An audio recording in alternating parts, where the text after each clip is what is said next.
Welcome back guys. तो आज मैं बताऊंगा कि मेरे पर्सनल क्या क्या टिप्स और ट्रिक्स हैं कि जिससे हम इंटरव्यूज में बढ़िया कर सकते हैं।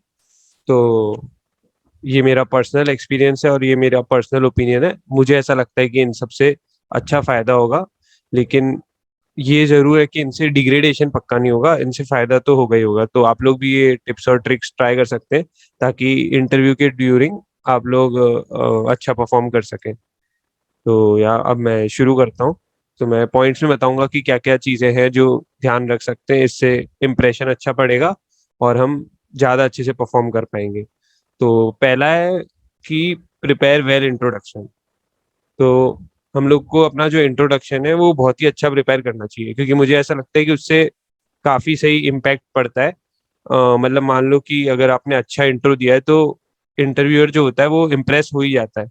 मतलब उसको ऐसा लगता है कि हाँ यार, मतलब क्रेडिबिलिटी है, कुछ इंटरेस्टिंग से अगर आप बोलोगे तो लगेगा उसको कि हाँ सही बंदा है, और एक पॉजिटिव वाइब क्रिएट होगी। तो इसलिए इंट्रोडक्शन अपना पहले से ही थोड़ा सा डिफाइन करके रखें। यूं नहीं होना चाहिए कि जब उसने इंट्रो पूछा एकदम से अपन कंफ्यूज से हो गए कि यार क्या बोलूँ अब मैं, पता नहीं चल रहा है और सिर्फ नाम बोल दिया। और ऐसा थोड़ा एक प्रॉपर होना चाहिए। ठीक है। और दूसरा पॉइंट अब हम देखते हैं कि हाँ, जब इंटरव्यू चल रहा हो तो बीच में अपने को होप नहीं लूज करनी चाहिए। मान लो कि कोई क्वेश्चन नहीं आया तो उसके ऊपर बैठे नहीं रहना, अरे यार ये क्वेश्चन नहीं आया, अब तो मेरा होगा ही नहीं, अब तो मेरा होगा ही नहीं। बार बार अगर आप ये सोचने लगोगे तो आगे के क्वेश्चन भी बिगड़ जाएंगे और कुछ नहीं होगा। तो इसके लिए भी एक जैसे ट्रिक है कि हमेशा डायरेक्टली मना कर दो अगर कोई क्वेश्चन नहीं आता। तो उसके बहुत दो फायदे हैं। एक तो पहला तो ये कि सपोज करो कि कोई क्वेश्चन तुमको नहीं आता बिल्कुल ही, और तुम ये जानते हो, फिर भी तुम एक्टिंग कर रहे हो कि यार नहीं, कुछ कुछ कर लेता हूँ जो आ जाए। थोड़ा मतलब 50-60% आता है तब तो ठीक है, उतना बता दो। लेकिन बिल्कुल ही 5-10% ही आता है, नहीं सही आता है, तो सीधे मना ही कर दो। उसके दो फायदे हैं। एक तो ये कि मतलब मान लो कि तुम्हें कोई क्वेश्चन नहीं आया तो उसका प्रेशर बिल्डअप नहीं होगा। क्यों? क्योंकि तुमने पहले ही मना कर दिया। तो अब तुम ये सोचोगे ही नहीं कि अरे यार मेरे को एक क्वेश्चन नहीं आया, तो तुम भूल जाओगे। और दूसरा कि इस क्वेश्चन की जगह टाइम तो बच गया, क्योंकि वैसे ही ये क्वेश्चन नहीं हो रहा था तो टाइम भी जा ही रहा था। तो ये टाइम बच गया, तो इस चक्कर में इंटरव्यूअर कोई दूसरा क्वेश्चन पूछ लेगा, तो वहां पे भी टाइम सेव भी हो जाएगा। और मतलब ये भी है कि ज्यादा नंबर ऑफ क्वेश्चंस होंगे जो आप आंसर कर पा रहे होंगे। मतलब जो नहीं कर पा रहे होंगे उनकी क्वांटिटी कम हो जाएगी, है ना।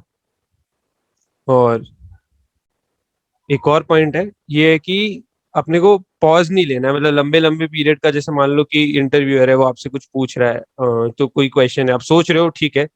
और लेकिन ज्यादा देर तक ऐसा साइलेंस होगा ना तो सामने वाले का भी इंटरेस्ट लूज होता है, सीधी बात है। तो उसके लिए अपने को क्या करना चाहिए कि मतलब सामने वाले का इंटरेस्ट बना रहे, उसके लिए जो अपन थॉट प्रोसेस है अपना जो भी है, वो भी कम से कम उसको कम्युनिकेट कर देना चाहिए कि भाई आप क्या सोच रहे हो, किस तरीके से आगे बढ़ना चाह रहे हो प्रॉब्लम में, या इस टाइप से अपना जो थॉट प्रोसेस है एटलीस्ट वो शेयर कर दो, ताकि क्या साइलेंस ना रहे। क्योंकि साइलेंस बड़ा ना ऑकवर्ड होता है, सामने वाले का इससे इंटरेस्ट जा सकता है। तो फिर क्या पता क्या रिजल्ट रहे इंटरव्यू का। तो इसलिए ये चीज भी थोड़ी ध्यान रखना। और बस बाकी अगर मैं ये सॉफ्टवेयर रिलेटेड इंटरव्यूज की बात करूं तो इसके अंदर जैसे कि मतलब पहले आप लोग ब्रूट फोर्स अप्रोच बताओ, उसके बाद थोड़ा थोड़ा धीरे धीरे ऑप्टिमाइज करते रहो जैसे जैसे वो लोग बोले। ठीक है। तो इससे मतलब मतलब इसके काफी एडवांटेजेस है। मतलब कि सामने वाले को आपका थॉट प्रोसेस समझ में आ रहा है कि बेसिक से सोचते हुए आगे बढ़ रहा है बंदा, तो सही है मतलब। और यही होता भी है, तो इसलिए ये अप्रोच, ये तो सुना भी होगा आप लोगों ने, काफी कॉमन सी चीज है। तो ये चीज ध्यान रखना। और ये भी है कि ये सारी जो ट्रिक्स वगैरह है, ये सब इम्प्लीमेंट करने के लिए आप लोग मॉक इंटरव्यूज वगैरह दे सकते हो, अपने दोस्तों के साथ दे सकते हो। या फिर मतलब बहुत सारी वेबसाइट होती है, जैसे इंटरव्यू बिट पे भी होता है। तो ये सारी चीजें आप कर सकते हो, मॉक इंटरव्यूज वगैरह दे दो, उससे भी काफी ज्यादा फायदा मिलेगा। और ये सारी ट्रिक्स वहां पे अप्लाई करोगे तो कॉन्फिडेंस बढ़ेगा। और हाँ, एक और ये है कि अगर मॉक इंटरव्यू दे रहे हो दोस्तों के साथ तो 2-3 दोस्तों को साथ में इंटरव्यू लेने बोल दो, क्योंकि कभी कभी ऐसा होता है कि दो इंटरव्यूज आ जाते हैं, दो इंटरव्यूअर्स आ जाते हैं या तीन आ जाते हैं, तो अपने भी 2-3 दोस्तों को साथ में करने बोल दो। तो वो भी एक एडिड एडवांटेज है। मतलब उससे भी आप लोगों को काफी सीखने मिलेगा।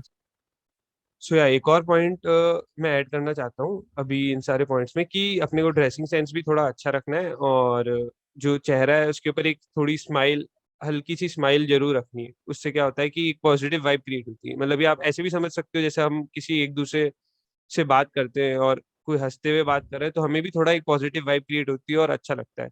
तो ये भी एक चीज है जो आपको ड्यूरिंग द प्रोसेस अपने अंदर बिल्ड करनी चाहिए, और प्रैक्टिस के लिए आप मॉक इंटरव्यू दो, इससे ये सब हो जाएगा, है ना। सो या thank you very much guys.